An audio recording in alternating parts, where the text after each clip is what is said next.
Lalu bagaimana kelanjutan dari teka-teki penabrak mahasiswi di Cianjur? Untuk membahasnya sudah bergabung bersama kami Yudi Junadi, kuasa hukum korban dan Ketua Harian Komisi Kepolisian Nasional Beni Mamoto. Selamat sore Pak Yudi dan Pak Beni. Selamat Selamat sore. sore, selamat Baik, sore semua. saya ingin ke Pak Yudi terlebih dahulu. Pak Yudi, tanggapan Anda atas penetapan tersangka dari pengemudi mobil Audi? Eh, Pertama bahwa eh, pengemudi Audi itu tidak menyerahkan diri ya, tapi datang ke kantor polisi pada saat itu dalam status bebas. Belum pernah sama sekali dipanggil, belum pernah dinyatakan sebagai tersangka. Tiba-tiba di DPO-kan. Ini saya pikir ini sesuatu prosedur di dalam hukum acara yang tidak profesional. Jadi tidak menyerahkan diri, hanya mengklarifikasi. Kalau menyerahkan diri kan paling tidak udah ada statement pernyataan sebagai tersangka, ini belum kok. Jadi itu DPO itu tidak melalui tahapan-tahapan yang menurut saya sesuai dengan aturannya. Kedua, penabrak ya, istilah penabrak gitu. Ya kan seolah-olah bahwa memang dengan alat bukti yang banyak dan seperti itu yang disampaikan oleh pihak kepolisian, supir Audi Sugeng itu menabrak gitu. Nah, fakta-fakta yang sudah kami miliki, jadi kami itu investigasi itu lebih dulu lah dari kepolisian. Jadi kejadian jam 2, jam 6 ke atas kita udah investigasi, menyisir CCTV, kemudian meminta keterangan saksi-saksi yang melihat. Itu hasil investigasi kita sampai sekarang juga masih kita menyisir, mengarah tidak kepada Audi. Termasuk kalau dituduh sebagai Audi sebagai penabrak, sebenarnya saksi kuncinya Pak Beni, saksi kuncinya adalah penumpang, supir dan 2 orang penumpang. Itu saksi kunci buat kami. Makanya kami waktu itu mau minta perlindungan dan kita sudah ajukan diri ke LPSK, akan kita lindungi gitu. Nah, itu saksi kunci kami. Yang tahu tabrakan, yang mengalami tabrakan itu adalah 3 orang itu. Nah, sekarang tinggal secara objektif, secara fair itu ditanya, direview lah BAP-nya, karena di dalam BAP Ibu Nur itu mengatakan bahwa dia asalnya mengatakan di depan publik, ada ratusan wartawan yang hadir, dia menyatakan tidak menabrak gitu. Dan dia melihatkan foto-fotonya ketika dia dikerumuni massa. Nah, tiba-tiba malamnya datang, pergi tanpa saya tahu dari kantor saya, kan janjinya besok mau ketemu dengan kepolisian untuk klarifikasi.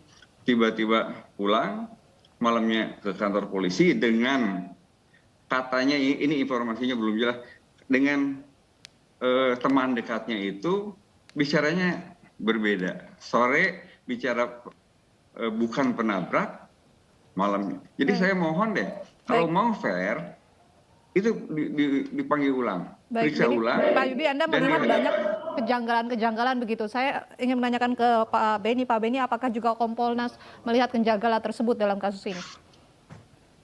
Ya, yang pertama tentunya marilah kita semua ikuti proses ini yang sementara berjalan.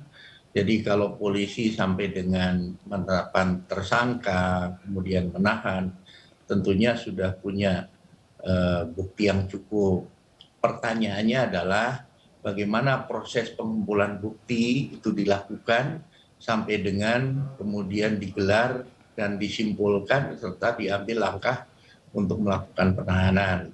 Oleh sebab itu seandainya dalam hal ini pihak penasihat hukum mengajukan keberatan ataupun punya fakta-fakta lain yang bisa mendukung pembuktian bahwa tersangka ini tidak bersalah, tentunya bisa diajukan. Nanti dalam proses pemeriksaan kan ada pendampingan, sehingga nanti semuanya secara transparan bisa dibuktikan dan secara objektif bisa dibuktikan. Jadi menurut saya ini sementara berjalan, nanti kami dari Kompolnas tentunya akan mensupervisi jalannya penyidikan ini, dan kami akan turun nanti langsung untuk meminta gelar apabila sudah dinilai cukup proses penyidikannya. Biasanya kami langsung turun ke penyidik untuk minta digelar bagaimana proses penanganannya dan sampai di mana. Baik. Baik, sebelum melanjutkan kami ingin mengonfirmasi Pak Yudi, apakah di sini Anda bertindak sebagai kuasa hukum dari pengemudi mobil atau sebagai kuasa hukum dari keluarga korban Selvi, Pak Yudi? Saya sebetulnya kuasa hukum dari Selvi, karena kebetulan Selvi itu murid saya di Fakultas Hukum Unsur gitu. Jadi saya dosennya Selvi sekaligus juga merangkap sebagai kuasa hukum yang Selvi diminta oleh Merangkap sebagai kuasa hukum dari pengemudi yang juga sudah menjadi tersangka, Pak Yudi. Ketika datang ke kantor saya, Ibu Nur itu dia juga minta saya mendampingi, jadi kuasa untuk mendampingi besok ke kantor polisi. Tapi tiba-tiba dia mendahului ya. Baik, Pak Yudi, salah satu klien Anda, pengemudi ini kan sempat membantah bahwa ia menabrak Selvi. Lalu kemudian sekarang sudah ditetapkan sebagai tersangka. Jadi sebenarnya pengakuan dari pengemudi mobil ini seperti apa? Apakah benar ia yang menabrak atau seperti apa, Pak Yudi? Ya itu kan sebenarnya sudah terpublish di sejumlah media ya, bahwa dia sama sekali tidak menabrak. Dan di berbagai media pun dua penumpang juga menyatakan itu tidak menabrak. Itu menurut saya itu saksi kunci buat agar kasus ini terang benderang. Jadi tidak ada namanya tidak ada lagi kecurigaan yang lain. Itu saya menghormati Pak Beni, itu proses hukum kita hormati. Siapapun yang ditetapkan oleh bapak-bapak di penyidikan kita hormati. Saya akan sangat hormati gitu, mau A, mau si B, mau si C, terserah. Itu kan kewenangan kepolisian, kita tidak bisa intervensi ke sana. Hanya tadi Pak Beni bilang ya prosesnya, cara mengumpulkan datanya itu kan juga itu harus metodis gitu. Tidak bisa mengumpulkan data dengan kesimpulan dari data-data yang sepenggal. Itu saya tidak mengatakan bahwa pernyataan di BAP Selvi dan Fitri itu direkayasa, enggak lah, saya tidak mengatakan demikian. Tapi faktanya berbeda. Dia mengatakan siang bukan penabrak, malam mengatakan sebagai penabrak. Itu kan berbeda. Ini harus diperiksa ulang. Itu cukup deh buat kita, biar kita enggak ini silahkan, itu aja. Baik. Saya Pak Beni selain pengemudi mobil Audi yang sudah ditetapkan sebagai tersangka, kemudian juga ada Kompol D begitu yang sudah diperiksa. Apa statusnya Kompol D saat ini, Pak Beni? Betul, jadi Kompol D ini sudah diperiksa dan kemudian ditahan di Bitpropam Polda Metro Jaya dalam persangkaan masalah pelanggaran etik. Ini juga sementara berproses, karena tadi kami kebetulan ikut gelar di Polda Metro Jaya, Polda juga sudah menjelaskan masalah itu. Kode etik apa tepatnya yang dilanggar atau diduga dilanggar oleh Kompol D ini, Pak Beni? Ya, sementara menyangkut masalah hubungannya dengan wanita yang naik mobil itu. Oke. Apakah benar Kompol D ini ditahan sementara, Pak Beni? Iya, di Bitpropam Polda Metro. Selama berapa lama, Pak Beni? Ini dalam proses pemeriksaan, untuk kepentingan pemeriksaan, dia ditahan, kemudian nanti proses selanjutnya tentunya apakah hanya etik atau mungkin ada pelanggaran yang lain, ini masih berproses. Nanti tentunya dari pihak Polda akan merilis. Baik, selain terkait hubungan dengan penumpang dari mobil Audi, juga yang disoroti adalah adanya mobil sipil kemudian yang ikut dalam rombongan kepolisian, Pak Beni. Apakah ini juga bisa menjadi pelanggaran kode etik lain yang perlu diusut? Iya, jadi dalam konteks ini kan sedang dilakukan pemeriksaan karena menurut versi si perempuan katanya sudah seizin, tapi versi yang lain mengatakan tidak ada izin. Ini semua sedang dilakukan pemeriksaan sehingga nanti akan dilihat lebih jauh dalam rangka apa, untuk kepentingan apa, apakah itu menyalahgunakan kewenangan dan sebagainya, itu masih diproses.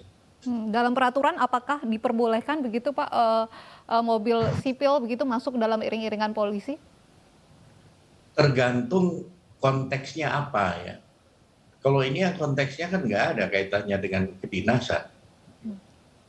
Baik, saya ingin konfirmasi Pak Yudi, benarkah kemudian pengemudi mobil Audi ini dari pengakuannya memang mengikuti iring-iringan polisi, berada dalam iring-iringan ini, atau tidak ikut serta dalam iring-iringan atau rombongan kepolisian?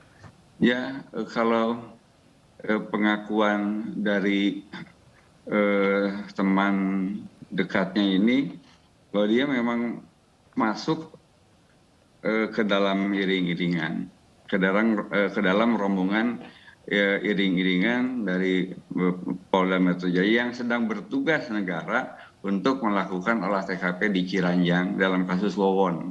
Itu versi dari pihak pengemudi dan 2 orang penumpang.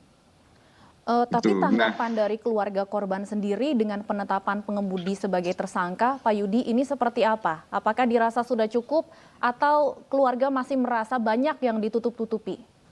Ya, keluarga ya agak kecewa ya, karena memang setelah kita pertemukan antara keluarga dengan Ibu Nur, penumpang dan sebagainya, dengan bukti-bukti yang ada, dengan kita punya ada telepon dan sebagainya, ya memang keluarga sesuai dengan investigasi yang kita lakukan tidak ke situ arahnya, tapi itu tidak ke Audi gitu. Saksi-saksi kita mengatakan tidak ke Audi, dan berbagai masyarakat yang melihat langsung juga udah berkomentar kan di media massa secara terbuka.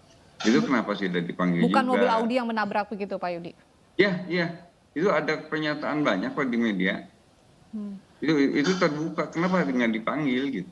Apakah ada Diperiksa. CCTV, Pak Yudi, di sekitar lokasi kejadian yang bisa mengungkap titik terang kasus ini? Iya, ada CCTV kan biasanya 2 ya. Tapi saya hanya punya 1 CCTV-nya yang tidak mengarah ke jalan, tapi mengarah ke tempat lain. Jadi yang satu lagi mengarah ke jalan. Yang mengarah ke jalan itu yang harusnya ya kita nggak punya akses ya untuk mengambil CCTV gitu. Ya, Baik.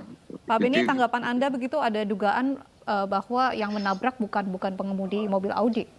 sesuai dengan investigasi yang dilakukan korban dan teman-teman di BEM Eva Unsur. Silakan tanggapannya Pak. Ya, jadi sekali lagi polisi ketika menetapkan seseorang sebagai tersangka kemudian ditahan tentunya sudah punya bukti yang cukup. Ini harus dipertanggungjawabkan ketika nanti di pengadilan akan diuji. Bahkan ketika nanti dilakukan gugatan pra-peradilan pun tentang sah tidaknya penetapan tersangka atau penahanan, harus juga dibuktikan bahwa proses penyidikan itu sudah melalui tahapan pembuktian sesuai dengan ketentuan yang ada di KUHP. Jadi itu saya yakin sudah hati-hatilah pihak penyidik, karena ini menjadi sorotan publik juga. Baik, kami terus tunggu titik terang dan tindak lanjut dari kasus ini. Terima kasih Pak Beni, Pak Yudi sudah bergabung bersama kami di AINews Sore.